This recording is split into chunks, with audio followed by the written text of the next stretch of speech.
Sa kahit anong relationship, masakit ang may kahati. Tama ba?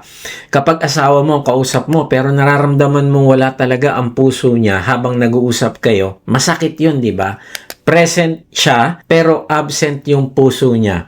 Nandyan siya, pero parang malayo naman. Nakikinig siya kunwari, pero ang isip nasa ibang bagay. Ganon din. Kapag ang kaibigan mo, kasama mo, pero parang mas importante pa yung cellphone niya kaysa sa pag-uusap nyo, masakit yun, di ba? Kapag ang anak mo, kausap mo.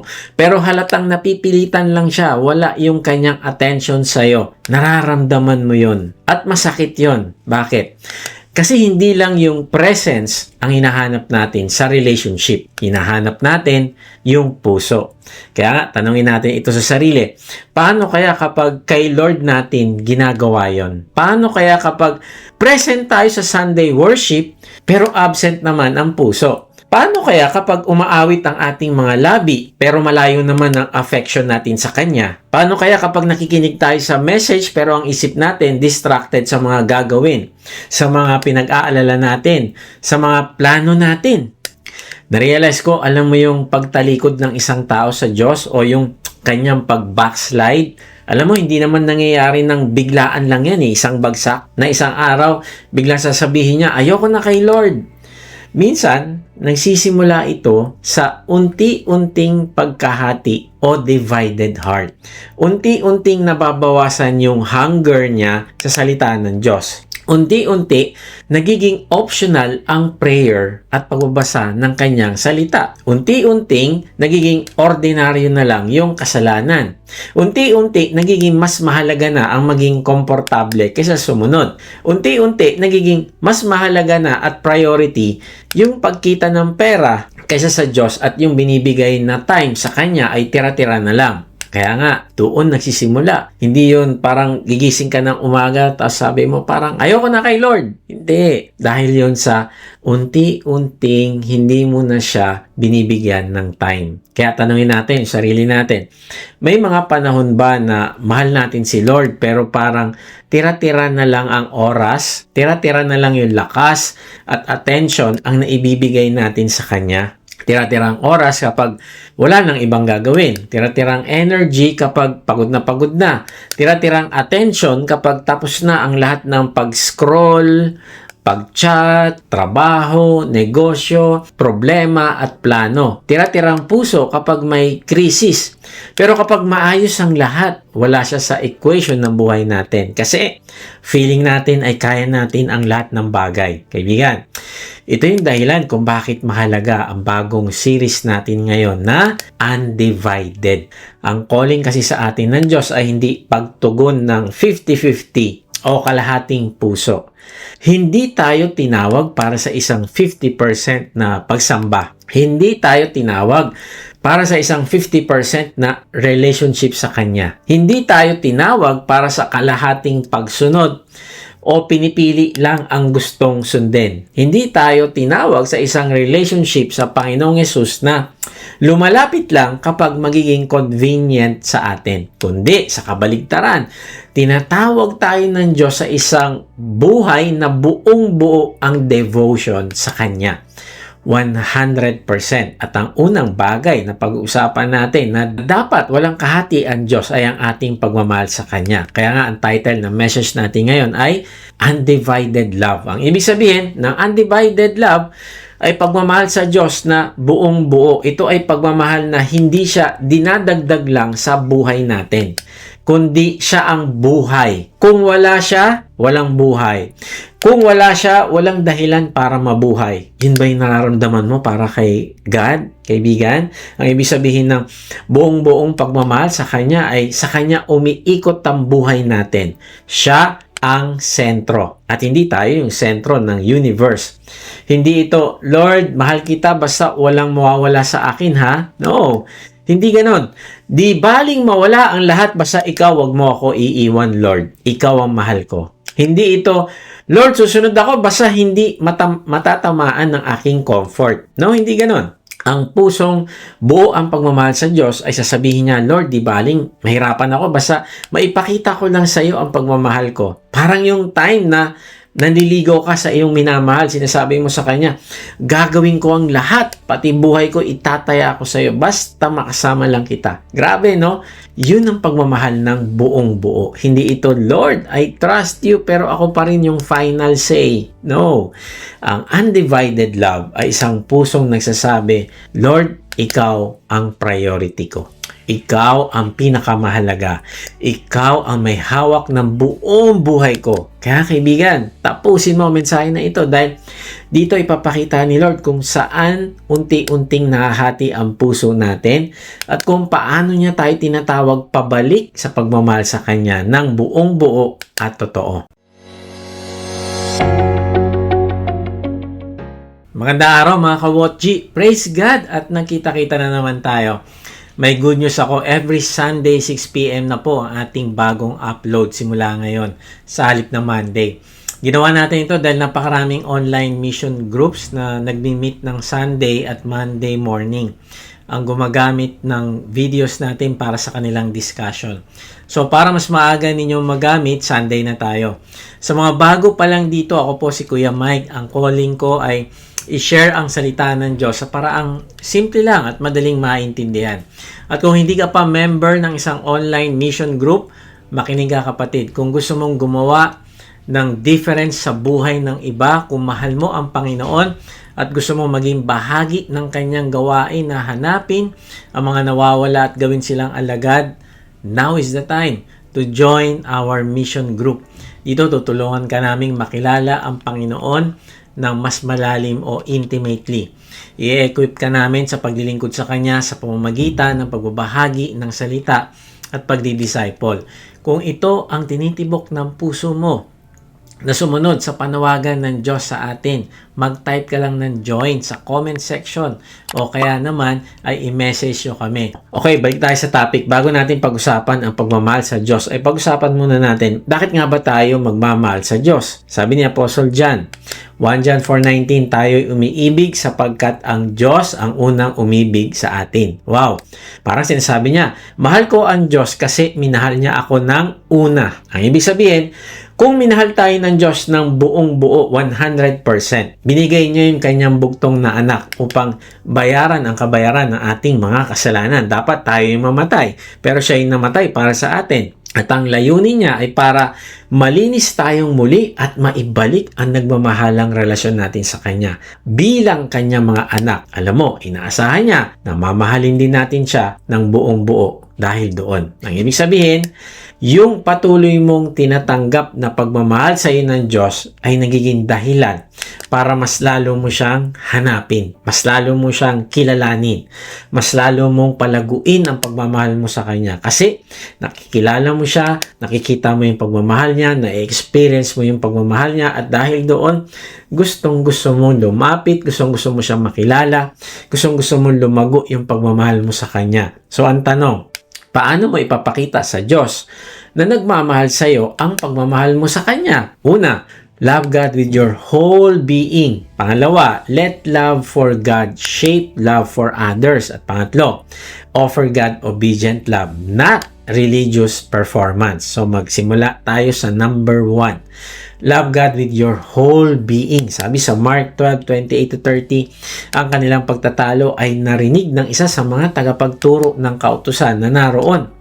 Nakita niya mahusay ang pagkasagot ni Jesus sa mga Saduceo, kaya siya naman ang lumapit upang magtanong, alin po ba ang pinakamahalagang utos? Sumagot si Jesus, ito ang pinakamahalagang utos. Pakinggan mo, Israel, ang Panginoon na ating Diyos. Siya lamang ang Panginoon.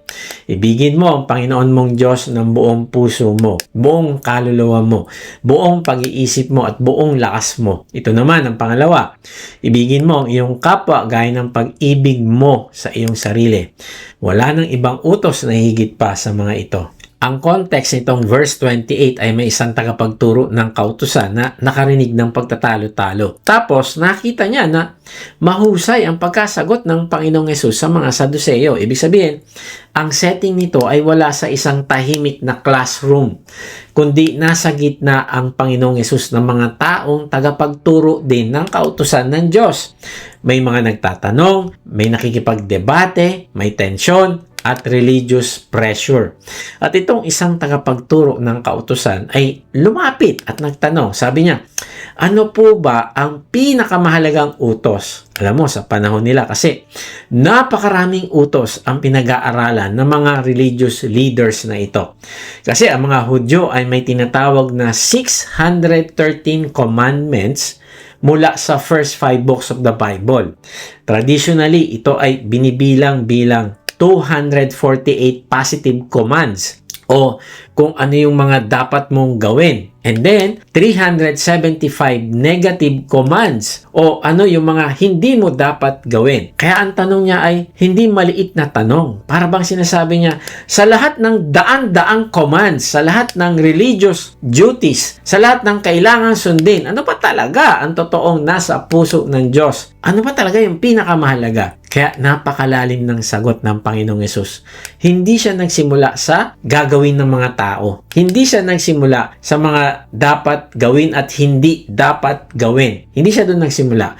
Kundi nagsimula siya sa kung sino ang Diyos. Sabi ng Panginoong Hesus, pakinggan mo, o Israel, ang Panginoon na ating Diyos. Siya lamang ang Panginoon. Pansinin mo, kaibigan, bago sabihin ng Panginoong Hesus na mahalin natin ang Diyos ng buo, pinaalala muna niya kung bakit siya karapat dapat mahalin ng buong buo. Sabi niya, siya lamang ang Panginoon. Hindi isa sa maraming options. Hindi siya isang parte lang ng mga pinagkakaabalahan natin sa buhay. Hindi siya pang Sunday lang.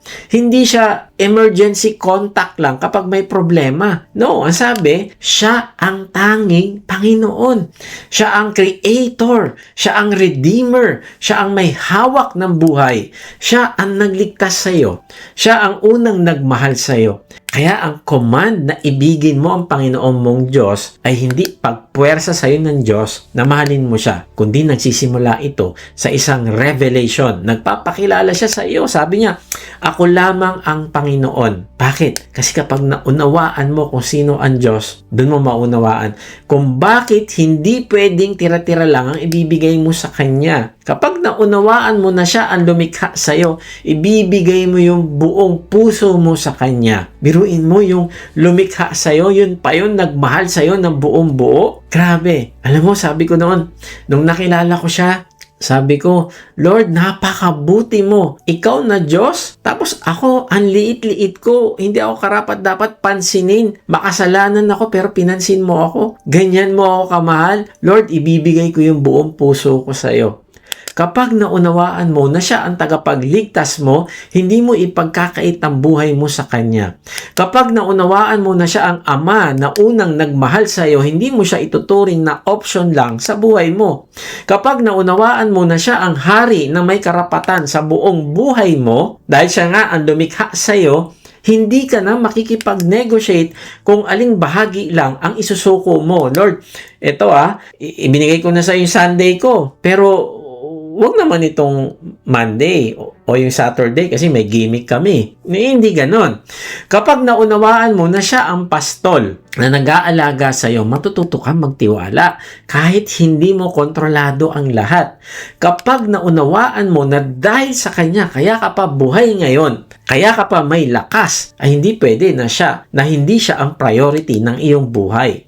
Kung siya ang unang nagmahal sa iyo, ay hindi pwedeng tira-tira na pagmamahal lang ang ibabalik mo sa Kanya. No, parang sinasabi niya, dahil nakilala mo na kung sino ako ang lumikha ng lahat ng bagay at minahal kita ng una, kahit makasalanan ka pa, hindi ko hinantay na maging mabuti ka, minahal na kita, ito yung gagawin mo. Ibigin mo ang Panginoon mong Diyos ng buong puso mo, buong kaluluwa mo, buong pag-iisip mo, at buong lakas mo. Wow!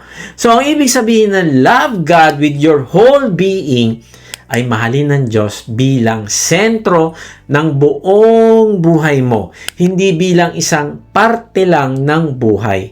Kapag sinabi ng Panginoong Hesus na mahalin natin ang Diyos ng buong puso, ay kasama siya sa malalim na pagnanasa natin, sa mga desires natin. Hindi lang siya nasa bibig natin kapag umaawit tayo pag Sunday, kundi nasa affections natin siya, nasa mga bagay na hinahanap-hanap ng puso natin, nasa mga mga decision natin, kung ano ang mga pinipili natin sa araw-araw. Nasa kung ano ang mamahalin natin. Ano ang hahabulin natin? Ano ang ipaprioritize natin at bibigyan ng time? At nasa kung ano ang bibitawan natin. Kasi ang puso ang madalas na humihila sa direksyon ng buhay natin. Ang ibig sabihin, siya ang nasa sentro ng puso natin. Bakit importante ito? Kasi ang puso ang madalas na humihila sa direksyon ng buhay natin, palayo o papunta sa Kanya.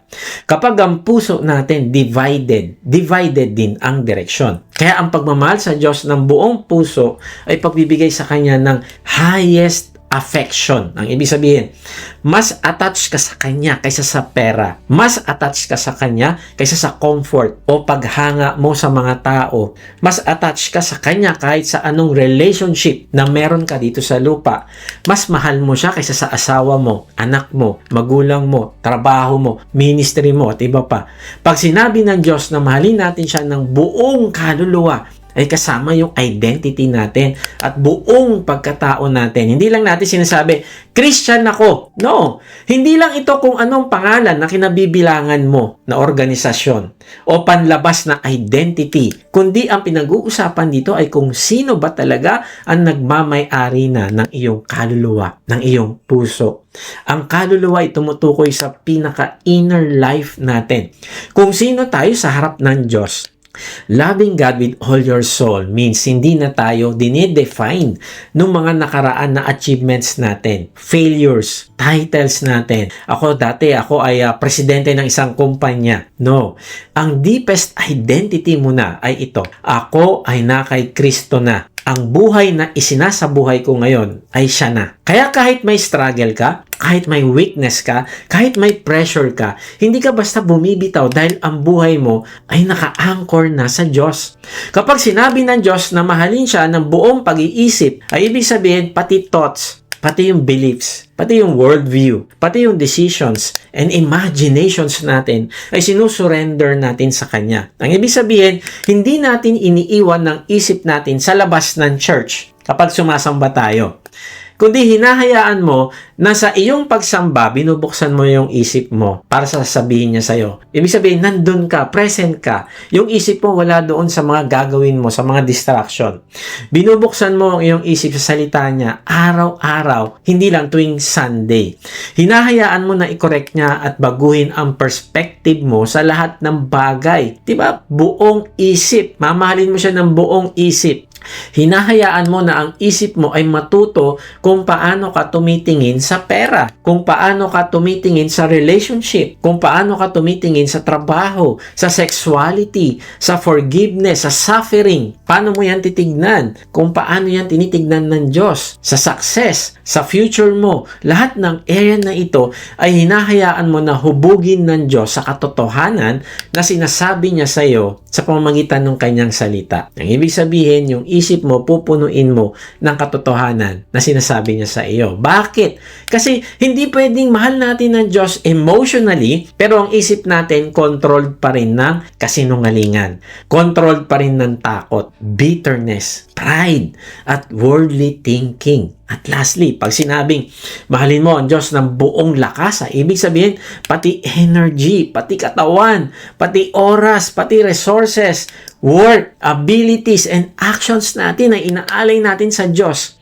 Hindi lang love na feelings, hindi lang love na nasa salita, kundi may pagkilos, may obedience, may service, may sacrifice. Loving God with all your strength means ginagamit natin yung lakas na binigay niya sa atin para sa Kanyang glory. Ang katawan natin hindi para sa kasalanan. Ang oras natin hindi puro para sa sarili lang. Ang resources natin hindi lang para sa comfort. Ang work natin hindi lang para kumita, kundi para parangalan si Lord. Kaya kapag sinabi ni Lord, ibigin mo ang Panginoon mong Diyos ng buong puso, buong kaluluwa, buong pag-iisip at buong lakas, hindi niya sinasabing bigyan mo lang ang Diyos ng isang parte ng buhay mo. No. Sinasabi niya, anak, ang buong buhay mo ay para sa akin. Ang puso mo, kaluluwa mo, isip mo, lakas mo, lahat yan ay galing sa akin at para sa akin. Sa madaling salita, sinasabi ni Lord, buong ikaw, buong pagkatao mo. Alam mo, si Mary of Bethany sa John 12:1-8 ay nasa isang dinner sila noon para sa Panginoong Yesus. Naroon si Lazarus na binuhay ni Lord mula sa kamatayan. Naroon si Martha, naglilingkod. At naroon si Mary. Kumuha siya ng mamahaling pabango, pure nard. Ibinuhos niya sa paa ng Panginoong Yesus at pinunasan niya ng kanyang buhok. Ang buong bahay ay napuno ng bango. Kaya lang, hindi lahat natuwa. Si Judas nagsabi, bakit hindi na lang ipinagbili ang iyong pabango at binigay sa mahihirap? Alam mo, sa paningin ni Judas, sayang yung pabango. Pero sa paningin ng Panginoong Yesus, worship yung ginawa ni Mary. Bakit? Kasi hindi binigay ni Mary ang tira-tira sa Panginoong Yesus. Binigay niya yung best niya para kay Lord. Hindi niya tinanong, magkano mawawala sa akin? Kundi ang tanong sa puso niya, karapat-dapat ba ang Panginoong Yesus? Di ba? Kanina sabi ng Diyos, ako ang Panginoon. Ako ang tanging Panginoon. Siyempre, karapat-dapat siya. At ang sagot ng puso niya, alam mo, para kay Mary, oo, karapat-dapat ang Panginoong Yesus. Kaya binigay niya yung buong best niya para sa Panginoong Yesus. Kaibigan, kapag mahal mo ang Diyos ng buong buo, hindi mo tatanungin, ano yung mawawala sa akin kung susunod ako? Kikita ba ako dyan? Bakit ako pupunta dyan? Bible study. Ano yung mission group, discipleship group na yan? Makakapera ba ako dyan? Makakasaya lang ang panahon ko dyan eh. Hindi. Ang itatanong mo, karapat-dapat ba ang Panginoong Yesus sa pagsunod ko? Kaibigan, karapat-dapat siya. Ang sagot lagi ay oo. Karapat-dapat siya sa oras mo. Karapat-dapat siya sa purity mo. Karapat-dapat siya sa obedience mo. Karapat-dapat siya sa forgiveness mo.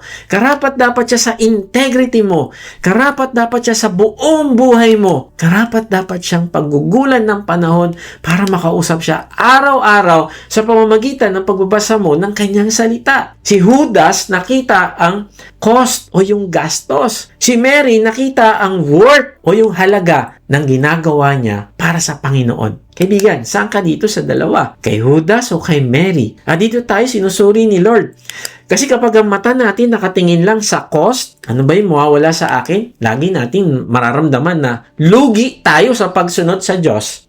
Lord, ang hirap magpatawad. Lord, ang hirap bitawan ito. Lord, ang hirap magbago. Lord, ang hirap unahin ka. Pero kapag nakita natin ang worth ng Panginoong Yesus, nag-iiba na yung tanong. Hindi na bakit ko to ibibigay, kundi bakit ko ipagkakait sa Kanya ang buhay na Siya mismo naman ang nagligtas. Sabi ni Charles Spurgeon, we are to throw our whole selves into the love that we give to Him. Ang ganda nun. Hindi divided, hindi left over, kundi buong sarili. Hindi dahil binibili natin ang pagmamahal ng Diyos, kundi dahil minamahal na tayo ng Diyos. Minahal niya na tayo nung una pa man. Kahit makasalanan pa tayo, namatay na siya sa krus. Si Apostle Paul, bago niya nakilala ang Panginoong Yesus, religious siya, disiplinado siya. Kung achievements ang pag-uusapan, naku, napakarami niya may pagmamalaki. Pero sabi niya sa Philippians 3:7-8, ngunit dahil kay Kristo, ang mga bagay na pinapahalagahan ko noon ay itinuturing kong walang kabuluhan ngayon. Oo, itinuturing kong walang kabuluhan ang lahat ng bagay bilang kapalit ng lalong mahalaga ang pagkakilala kay Kristo Jesus na aking Panginoon. Ang lahat ng bagay ay ipinalagay kong walang kabuluhan at itinuturing kong basura. Makamtan ko lamang si Kristo. Wow! Sabi niya na ang mga dating pinapahalagahan niya ay itinuring niyang walang kabuluhan, basura. Yung position niya sa kanilang religion, yung mga victories, accomplishment niya, tinuring niyang basura. Tinakwil niya ang mga ito. Bakit? Para makamtan lamang ang Panginoong Yesus. Yan ang pagmamahal ng buong buo. At ano? Ang turning point ni Pablo, nakita niya kasi ang totoong worth ng Panginoong Yesus Kaibigan, tanongin mo yung sarili, nakita ko na ba yung worth ng Panginoong Yesus? Ano ba yung mas pinahalagaan ko kaysa sa Kanya? Kaysa sa worth ng Panginoong Yesus? Tingnan mo si Pablo, dati ang identity niya nasa achievement. Dati ang confidence niya sa pagsunod sa kautusan. Mas maraming nasusunod ko sa kautusan, goods na goods ako sa aking relihiyon. Pero nang makilala niya ang Panginoong Yesus, nagbago ang sentro ng buhay niya. Christ became his treasure. Kaibigan, baka gaya ni Pablo, may alam ka sa Bible, nagsiserve ka, may ministry ka, may moral life kang iniingatan, pero ang tanong, sino ba talaga ang treasure ng puso mo? Ang Panginoong Yesus ba o ang activity mo? May mga tao na busy sa religion pero hindi pa totally surrendered sa Panginoong Yesus. Si Pablo dati ganon. Pero nang makita niya ang totoong halaga ng Panginoong Yesus, tinuring niyang basura lahat ang maling treasure sa buhay niya. Sabi ni A.W. Tozer, what comes into our minds when we think about God is the most important thing about us. Totoo yun. Kasi kung maliit ang tingin natin sa Diyos, maliit din yung pagmamahal na bibigay natin sa Kanya. At kung maliit yung pagmamahal sa Kanya, maliit din yung surrender at maliit din ang pagsunod natin sa Kanya. Kung ang tingin natin sa Diyos ay isa lang sa option natin, optional din yung obedience natin. Tama ba? Pero kung nakikita natin siya bilang tanging Panginoon, Creator, Redeemer, Savior, Father, and King, hindi na pwedeng tira-tira bibigay natin sa Kanya. Kaya kaibigan, love God with your whole being. So, paano mo papakita sa Diyos na nagmamahal sa'yo? Ang pagmamahal mo sa Kanya, una, love God with your whole being. Pangalawa, let love for God shape love for others. Sabi ng Panginoong Yesus ay, mahalin natin siya ng buo nating pagkatao. Ito yung una at pinakamahalagang utos. Kaya lang, hindi dito huminto ang Panginoon. Sabi niya, sa susunod na talata, Mark 12:31. Ito naman ang pangalawa, ibigin mo ang iyong kapwa gaya ng pag-ibig mo sa iyong sarili. Wala nang ibang utos na higit pa sa mga ito. Alam mo, na-realize ko, kaya isinunod agad ng Panginoong Yesus ang pangalawang pinakamahalagang utos, ang mahalin mo ang iyong kapwa gaya ng iyong sarili, ay hindi kasi pwedeng paghiwalay ng pagmamahal mo sa Diyos at ang pagmamahal mo sa kapwa. Kasi kung tunay yung pagmamahal mo sa Diyos, matututunan din nating mahalin ang mga taong mahal niya. Hindi natin pwedeng sabihin na, Lord, mahal kita, pero ang puso natin puno ng galit, inggit, pandalait, unforgiveness, at kawalan ng malasakit sa kapwa. Sabi sa 1 John 4:20-21, ang nagsasabing iniibig ko ang Diyos, subalit napupot naman sa kanyang kapatid ay sinungaling. Kung ang kapatid na kanyang nakikita ay hindi niya magawang ibigin, paano niya maiibig ang Diyos na hindi niya nakikita? Ito ang utos na ibinigay sa atin ni Kristo. Ang umiibig sa Diyos ay dapat ding umibig sa kanyang mga kaibigan. Ang linaw. Kung sinasabi mo, no, gusto kong mahalin ang Diyos, then mamahalin mo yung kapwa mo, kahit kaaway mo pa. Ang linaw nito. Hindi sinasabi ng Bible na optional ang pagmamahal mo sa kapwa. Hindi sinasabi na mahal mo si Lord pero bahala na kung paano mo tratuhin ng mga tao sa paligid mo. Hindi. Ang sabi, kung mahal natin ng Diyos, dapat makita yon sa pagmamahal natin sa kapwa. Bakit? Kasi ang pagmamahal sa Diyos ay hindi dapat nakakulong sa kanta lang. Hindi lang ito lyrics kapag Sunday. Hindi lang ito sinasabi kapag nananalangin, I love you Lord, Amen. Kundi ang pagmamahal sa Diyos kapag totoo lalabas at lalabas sa pakikitungo natin sa iba. Kung totoong mahal mo ang Diyos, lalabas yun sa patience mo sa iba. Lalabas yun sa pagpapatawad mo sa iba. Lalabas yun sa generosity mo sa iba. Lalabas yun sa humility mo sa iba. Lalabas yun sa paraan ng pagsasalita natin kahit may pagkakataon na galit ka na. Pero dahil mahal mo ang Diyos, magiging gracious ka sa iba. Ang pagmamahal natin sa Diyos ay lalabas sa paraan ng pag-aalaga natin sa mga taong napapagod sa buhay, nasasaktan, naliligaw o nahihirapan. Kung mahal natin ang Diyos, may pagkakataon na kahit pagod na tayo sa trabaho, ay maghahanda pa din tayo para sa discipleship o mission group na pinangungunahan natin. Kasi mahal natin sila eh. At mahal natin ng Diyos. Iniisip mo ang kanilang paglago. Iniisip mo na kailangan nilang kumain ng salita ng Diyos. Iniisip mo na nilagay ka ng Diyos sa group na yan bilang leader para matupad ang magandang plano ng Diyos para sa kanila. Sabi rin ng Panginoong Yesus sa John 13:34-35, isang bagong utos ang ibinibigay ko sa inyo ngayon. Magmahalan kayo. Kung paano ko kayo minahal, gayon din naman magmahalan kayo. Kung kayo may pagmamahal sa isa't isa, makikilala ng lahat na kayo'y mga alagad ko. Pansinin natin, hindi lang sinabi ng Panginoong Hesus, magmahalan kayo. Hindi. Ang sinabi niya, kung paano ko kayo minahal. Ibig sabihin, ang standard ng pagmamahal natin sa kapwa ay hindi ang mood o feelings natin. Hindi ang personality natin. Hindi kung deserving ba sila. Hindi kung may maibabalik sila pag nagmahal tayo sa kanila. Kundi ang standard ay kung paano tayo minahal ng Panginoong Hesus. Ang tanong, paano ba tayo minahal ng Panginoon? Minahal niya tayo kahit makasalanan pa tayo. Minahal niya tayo kahit wala tayong kayang ipagmalaki. Wala tayong kayang ibalik. Wala tayong kayang ibayad sa Kanya. Minahal niya tayo kahit hindi tayo madaling mahalin. Tama ba?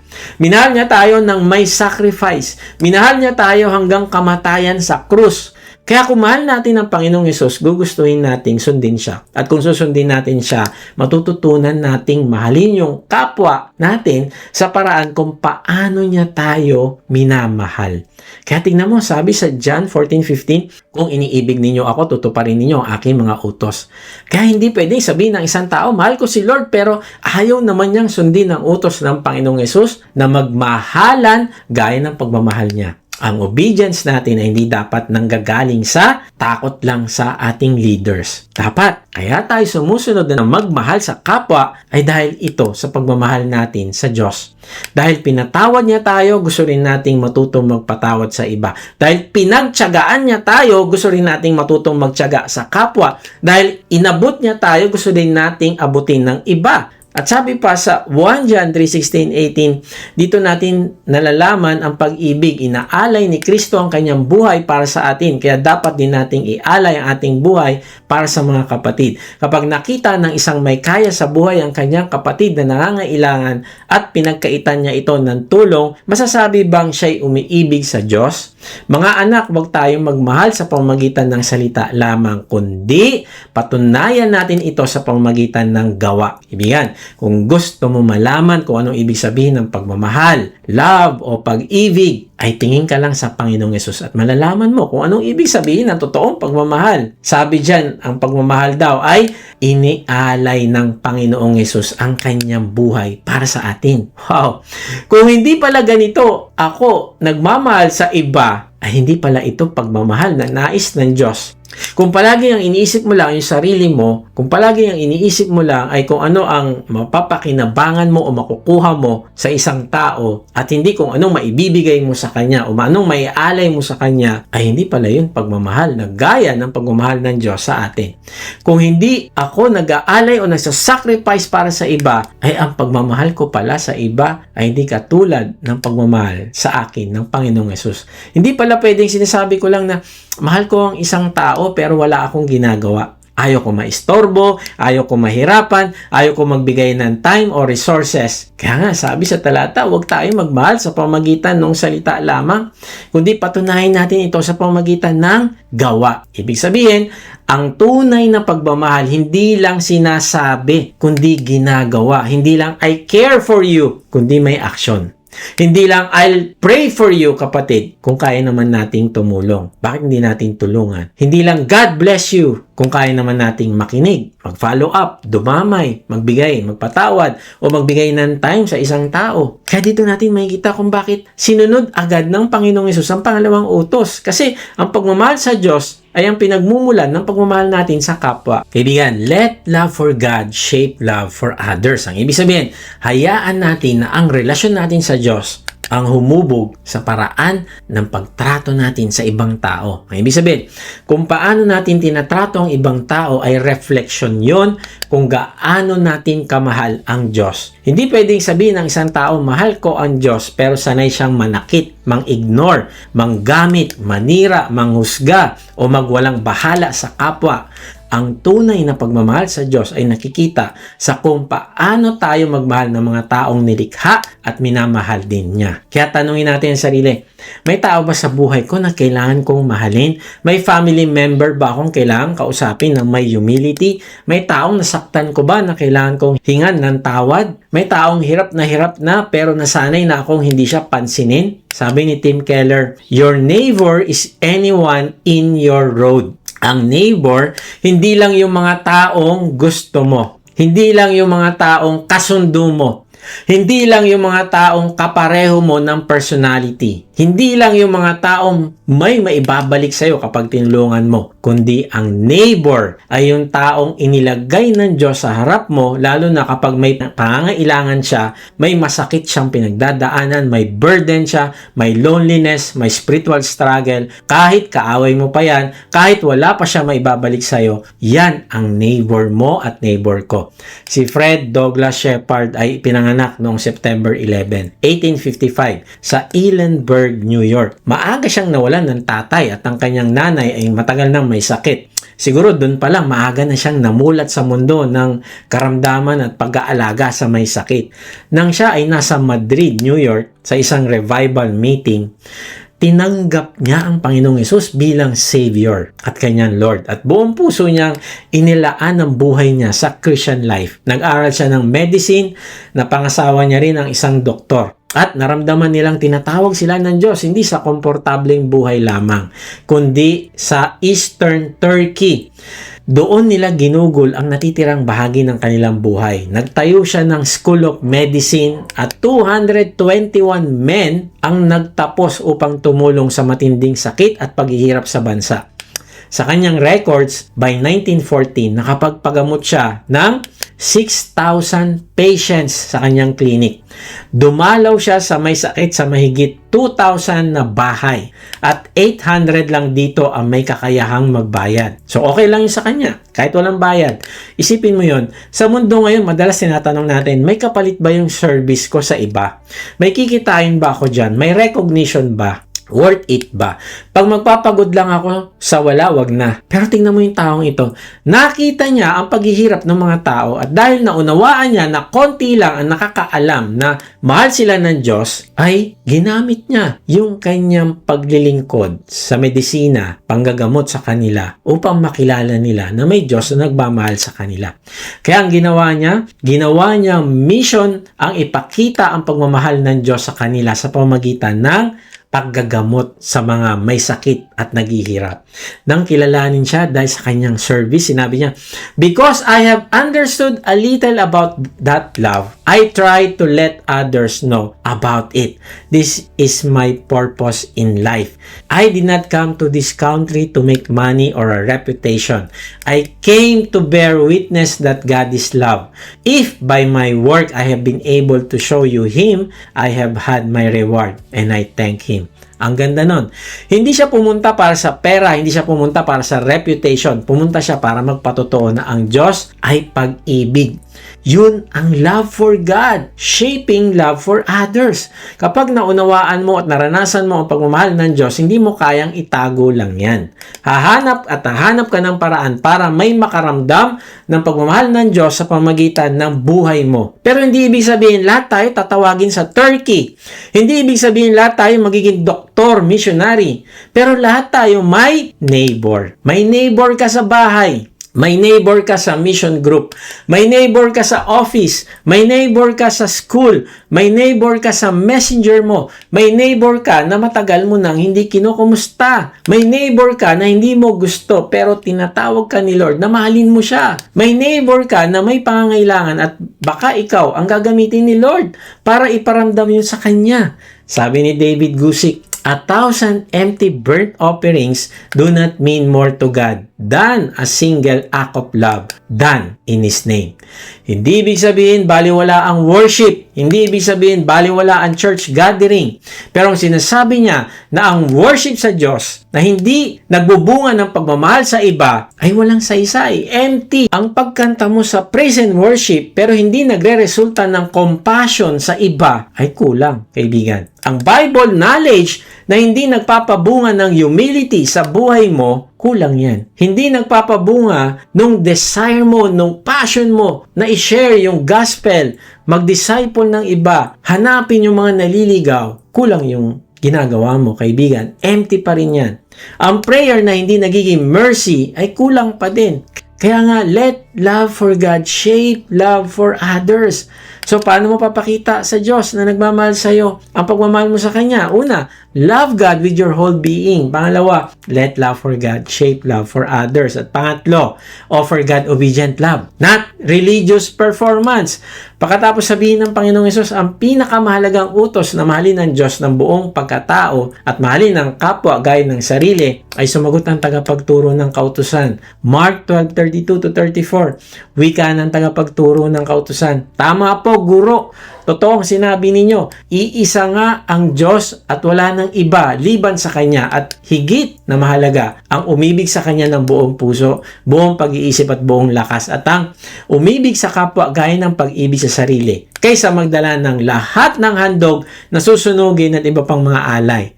Nakita ni Jesus na maganda ang sagot nito kaya't sinabi niya, hindi ka na nalalayo sa kaharian ng Diyos. At mula noon, wala nang nangahas na magtanong kay Jesus. Pansinin muna natin, ang unang sinabi ng tagapagturo ng kautusan. Sabi niya, tama po, guro, totoong sinabi ninyo. Now, hindi ito basta nahiya lang siya na kontrahin ng Panginoong Hesus. Kasi siya ay tagapagturo ng kautusan at isang taong bihasa sa scripture. Sanay siya sa pag-aaral, sanay siya sa debate at interpretation ng kautusan. Pero dito, kinilala niya na tama ang sagot ng Panginoong Hesus. Para bang sinasabi niya, Lord, ang sagot ninyo ay hindi lang maganda. Ito yung katotohanan. Ito talaga ang puso ng Diyos. Now, bakit ito mahalaga? Kasi minsan ang problema ng relihiyoso na tao ay marunong makipagdebate pero hindi marunong magpasakop sa katotohanan. Marunong magtanong pero ayaw magpakorek. Marunong makinig pero naghahanap lang ng mali. Pero itong tagapagturo, nagpakumbaba. Nakita niya ang wisdom sa sagot ng Panginoong Hesus. Inamin niya na tama ang sinabi ni Lord. Then sinabi niya pa, iisa nga ang Diyos at wala nang iba liban sa Kanya. Dito niya inuulit ang foundation ng sagot ni Lord. Ang Diyos ay iisa, siya lamang ang Panginoon, wala nang iba. At kung wala nang iba, ibig sabihin, walang ibang dapat umupo sa trono ng puso natin. Hindi pwedeng si Lord plus idol. Hindi pwedeng si Lord plus pride. Hindi pwedeng si Lord plus religious image. Kasi kung iisa ang Diyos, dapat iisa rin yung highest devotion ng puso. Kung siya lamang ang Panginoon, hindi siya dapat pinagsisilbihan na parang isa lang siya sa marami nating priorities. Ibigan, He is not one option among many. He is the Lord over all. Kaya nga, if He is the Lord over all, ang tugon natin ay offer God obedient love, not religious performance. Bakit? Kasi hindi sapat na may activity tayo na ginagawa para sa Diyos. Pero may bahagi ng puso natin na ayaw naman nating isurrender sa Diyos. Then sabi pa niya, at higit na mahalaga ang umiibig sa Kanya ng buong puso, buong pag-iisip at buong lakas. Pansinin natin, ang praise, higit na mahalaga. Ibig sabihin, may bigat, may priority, may mas malalim na hinahanap ang Diyos. Oo, mahalaga yung paglilingkod. Mahalaga yung pag-aalay natin sa Kanya. Pero hindi yun ang pinakamahalaga. Ang pinakamahalaga ay hindi muna ang kung ano yung dala ng kamay natin sa simbahan. Kundi ang pinakamahalaga ay kung ano ang laman ng puso natin. Sino ang mahal natin? Sino ang number one sa puso natin? Sino ang priority natin? Bakit tayo nag-worship? Bakit tayo naglilingkod? Bakit tayo lumalapit sa Kanya? Ito ba ay dahil siya ang pinakamamahal natin at hinahanap ng ating puso? O dahil lang may kailangan tayo sa Kanya? O dahil gusto natin ng blessing? O dahil gusto nating ma-impress ang ating boyfriend o girlfriend o ibang tao? Then, dinugtong niya, at ang umibig sa kapwa gaya ng pag-ibig sa sarili. Ibig sabihin, naiintindihan niya na ang tunay na pagmamahal sa Diyos ay hindi hiwalay sa pagmamahal sa kapwa. Again, hindi pwedeng sabihin ng tao na mahal niya ang Diyos pero ginagamit niya, sinasaktan niya, dinadaya niya, o pinapabayaan niya yung kapwa niya. Kaya nga, ang obedient love ay hindi lang vertical relationship natin sa Diyos. Hindi lang, Lord, mahal kita, kundi kasama rin dito yung horizontal. Lord, dahil mahal kita, susundin ko ang puso mo sa paraan ng pagtrato ko sa asawa ko, sa anak ko, magulang ko, kapatid ko, kaaway ko, katrabaho ko, kasama ko sa church at sa taong nangangailangan. Then, sabi ng tagapagturo, kaysa magdala ng lahat ng handog na susunugin at iba pang mga alay. Alam mo, sa panahon nila, napakahalaga ng burnt offerings and sacrifices. Ang mga ito ay bahagi ng worship system na ibinigay ng Diyos sa Israel.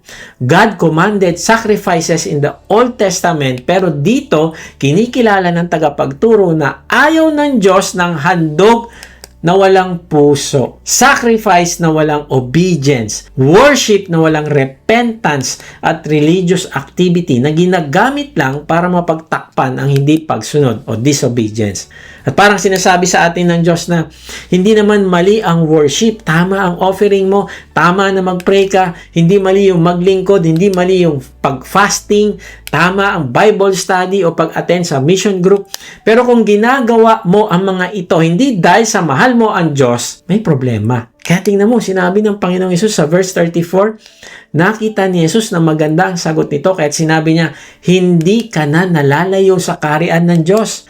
Alam mo, encouragement ito sa tagapagturo kasi nakita ni Lord na may wisdom sa sagot niya. Kaya sabi niya, hindi ka na nalalayo sa kaharian ng Diyos. Naintindihan niya na ang kabuuan ng lahat ng kautusan ay nagmumula sa pagmamahal sa Diyos at pagmamahal sa kapwa. Kaya lang, warning din ito kasi hindi sinabi ni Lord, nasa loob ka na ng kaharian ng Diyos. Hindi yun ang sinabi. Ang sinabi niya, hindi ka na nalalayo. Malapit na. Pero wala ka pa sa loob. Pwedeng malapit sa church, pero hindi pa totoong nagsuko ng kanyang buhay sa Panginoong Hesus. Pwedeng malapit sa katotohanan, pero hindi pa nagre-repent kahit alam naman niya ang katotohanan. Pwedeng marunong sumagot ng tama, pero hindi pa nagbibigay ng buong buhay sa Panginoong Hesus. Sa aming Bible study, maraming magaling sumagot. Very confident. Kaya lang hindi pa totally surrendered sa Panginoong Hesus. Pwedeng alam ang doctrine, pero hindi pa nilalagay ang kanyang pagtitiwala sa Panginoong Hesus bilang tanging daan at kaligtasan. Kaibigan, offer God obedient love, not religious performance. Kaibigan, tanong natin ito sa sarili, may pagmamahal ba ako kay Lord? Passionate ba ako na magbabad sa presensya niya? May longing ba ako na makilala siya, makasama siya, makausap siya at masunod siya? Kasi minsan, mas passionate pa tayo sa ibang bagay kaysa kay Lord. Mas excited tayo sa bagong phone, bagong Netflix o drama series, bagong business, bagong opportunity, bagong restaurant, bagong travel plan, bagong mabibili, bagong achievement. Pero kapag ang usapan na ay pakikinig sa Diyos, sasabihin niya sa pamamagitan ng pagbabasa ng kanyang salita, ay parang wala na tayong sigla, wala nang energy. Sabi ni Rick Warren, here's the amazing thing in America. It's okay to be passionate about anything except God. That is not politically correct, to be passionate about God. I can be passionate about movies. I can be passionate about sports. I can be passionate about politics. I can be passionate about passions and clothes. I can be passionate about restaurants. And some of us really are, but I cannot be passionate about God. That's a no-no. At kahit sinabi niya yun, sa context ng Amerika, parang totoo rin sa panahon natin ngayon. Totoong-totoo rin ito. Pwede maging passionate sa negosyo, sports, movies, pagkain, fashion, gadgets, politics, travel, career, social media. Pero kapag passionate ka kay Lord, minsan sasabihin ng iba, grabe naman, masyado kang seryoso. Kapag priority mo yung worship, ang OA mo naman, linggo-linggo. Kapag ayaw mo mag-compromise, fanatics ka naman masyado. Kapag gusto mo sumunod kay Lord, sasabihin sa'yo, ang lalim mo naman, di kita ma-reach. Kaibigan, kung kaya nating ma-excite sa temporary blessings, paano pa kaya sa eternal na Diyos? Kung kaya nating maglaan ng oras, pera, lakas at attention sa mga bagay na lilipas din naman, paano pa kaya sa Diyos na unang nagmahal sa atin at nagbigay ng kanyang anak para tayo maligtas? Kaya tanungin natin yung sarili natin, sa relationship natin sa Diyos, do we truly desire closeness with Him?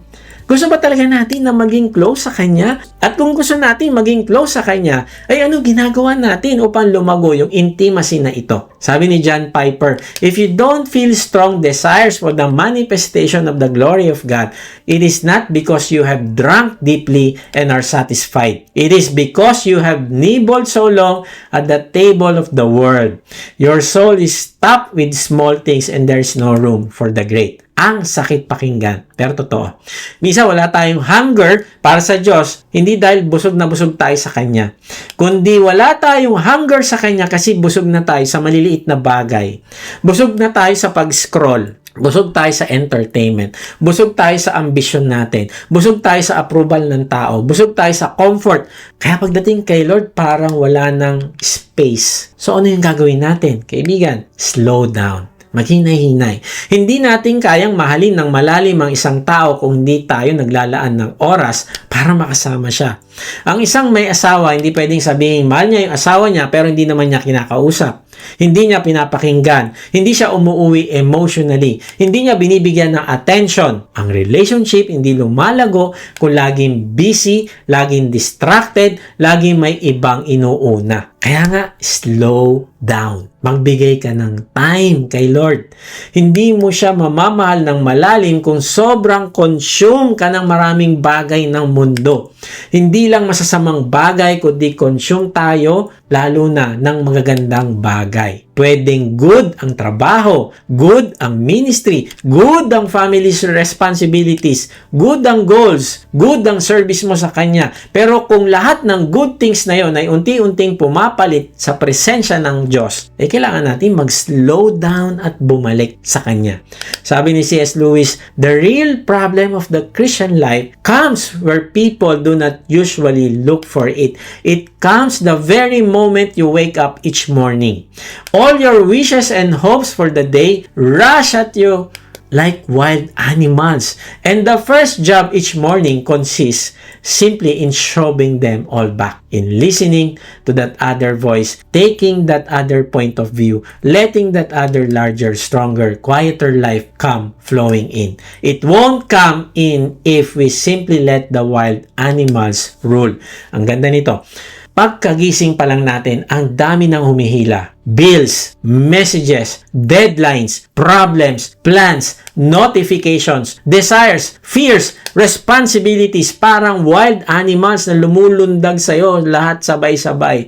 At kung hahayaan natin na sila yung mamuno sa buhay natin, buong araw tayong tatakbo, pero hindi natin maririnig yung tinig ng Diyos. Kaya ang obedient love nagsisimula sa pag-slow down sa harap ng Diyos. Hindi para maging less productive ka, kundi para maging rightly directed. At kung nare-realize mo ngayon na naging religious routine na lang yung faith mo, kaibigan, lumapit ka sa Kanya ngayon. Sabihin mo sa Kanya, Panginoong Yesus, ayoko ng performance lang. Ayoko ng activity na walang intimacy. Ayoko ng service na walang surrender. Ayoko ng worship na walang obedience. Gusto kitang mahalin ng totoo, Lord.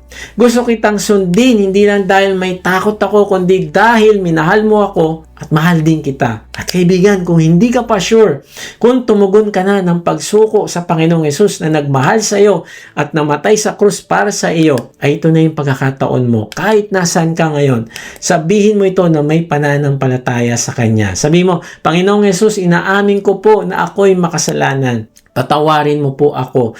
Nananampalataya po ako na ikaw ang nagbayad ng aking kasalanan sa krus. Ngayon nga'y binubuksan ko na ang aking puso. Pumasok ka at manahan sa akin. Tinatanggap kita bilang aking Panginoon at tagapagligtas. Simula ngayon ay tatalikdan ko na ang aking kasalanan. Tulungan mo po ako na lumago din sa aking pagmamahal sa iyo. Amen. Kaibigan, kung pinanalangin mo yan na may pananampalataya sa Panginoong Yesus, ikaw ay naging anak niya ngayon. Ngayong araw ay tinanggap mo ang pagmamahal niya sa iyo sa pamamagitan ng paglilinis ng lahat mong kasalanan, past, present, at future sins. Kung tinanggap mo si Jesus sa iyong puso, comment, accept para may pag-pray namin ng iyong spiritual growth. Kung na-bless ka, please subscribe at i-share ito sa mga nangangailangan ng pag-asa. Para naman sa gustong mas makilala pa ang Diyos, comment, join para makasali sa ating mission group. Salamat sa ating mga supporters. Kung nais mong maging financial partner sa pagpapalaganap ng salita ng Diyos, nasa description ang giving link o mag-comment ka lang ng partner at isisend namin ito sa iyo. Kaya nga, bilang tugon, ay palaguin mo naman ang pagmamahal mo sa Kanya. Paano? Love God with your whole being. Pangalawa, let love for God shape love for others. At pangatlo, offer God obedient love, not religious performance. At pag ginagawa mo ito, ay natutupad mo ang layunin ng Diyos na magkaroon kayo ng nagmamahalang relasyon. Hindi lang dito sa lupa, kundi sa susunod na buhay. At layunin na lumago ka din sa pagmamahal sa kapwa mo. God bless.